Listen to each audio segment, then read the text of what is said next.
intent. So for instance, earlier on tonight, we saw Vitality, right, make the giant blunder in mid lane when they had the top lane coming in, the bot lane coming in and whatnot. The intent isn't there to be cognizant of the fact that there's no reason to fight, right? So if I keep seeing things like this constantly unfolding, I'm thinking that they are not intentionally trying to practice against these mistakes. So for me, I think intent is a really good way to try to measure maybe the projected trajectory of some of the teams. All right, that's very interesting. Do you have anything to add as to how do you, because you actually get asked the question very often and then get lambasted if you get it wrong. I'll be honest, I was looking at a lot of tweets. As per usual. I've got a great question though that I could read off if you want me to. Go for it. This one comes from friend of the show at Ashley Kang. Will LCK win Worlds? To which I have to say no, because the LEC will, but maybe LS has a different opinion. Probably has a different thing to say. Let's frame that in what we've seen from the LCK so far. I mean, come on, take a look. Yeah. Future world champion right here, actually. You know, I mean, it's fine. I mean, do you ever wake up in a cold sweat in the middle of the night and realize that they may never win the world championship again and your whole existence is doomed? Ouch. Jeez. Oh my God. I'm going to come back. What are you doing? I was just saying that happens to me in cold sweats when I relive the LEC World Finals over and over again. Have a more serious answer to the question, which is a great question, of course. From what you've seen in the LCK so far, we of course saw the onslaught of Damwon last year, and a lot of people ask the questions, was this an anomaly even in the context of the LCK? What have you seen so far, and what can you reasonably project? I mean, I think that from watching all of the regions right now, I think LCK should be considered one of the favorites again coming into Worlds this year. I think like Damwon is just still being projected as one of the top teams right now. Generation Gaming doing really well as well in the LCK. I think that they have a lot of upside. And T1, I think that their ceiling is really, really, really high, even if that's not necessarily being reflected right now inside of the standings. And so I think all of that is going to be interesting. I haven't been paying a lot of attention to LPL, so I don't know what to think there.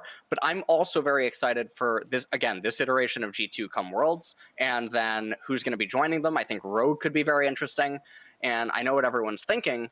TSM is not going to have very high chances. We'll just leave that at that.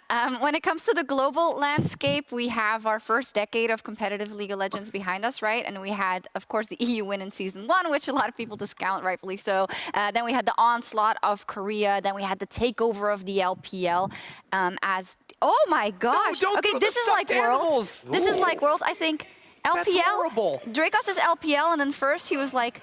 The LCK couldn't touch him, the LCK couldn't touch him, and then boom. Why are we enabling this? I don't know. First it was Medic that started throwing the stuffed animals. I know, like LS, you got some friends behind you there. Like surely they can't feel good about what they're seeing on the screen right now. I love that. Like, well, I have a... Yeah. No, I mean I have a much more well-rounded team comp than what. Yes. I mean I don't know who this Dracos guy is, but. I love how last week we got a lot of praise for like coming up with a telestrator and this deep analytical content, and here I've got these two Muppets on the screen taking the attention away, and Ender is not giving me any. Okay, I've got a great question coming out from... One second, I'm just going to read the copy one more time for new players and then get in there. So for those of you just tuning in, we have paused the broadcast at 31 minutes into the game, XL versus Fnatic, if you forgot, due to a reported bug from XL at 34 minutes 43. League officials have confirmed the bug and offered XL a chrono break, which they have accepted. We are administering the chrono break now. Go ahead. Nice. All right. For the fun stuff, I've got a tweet from @Rajesh 0128. What are your thoughts on players building Serpent's Fang against these shielding enchanters building Moonstone / Staff? Have not seen any pro player build it in pro games. LS, what do you think?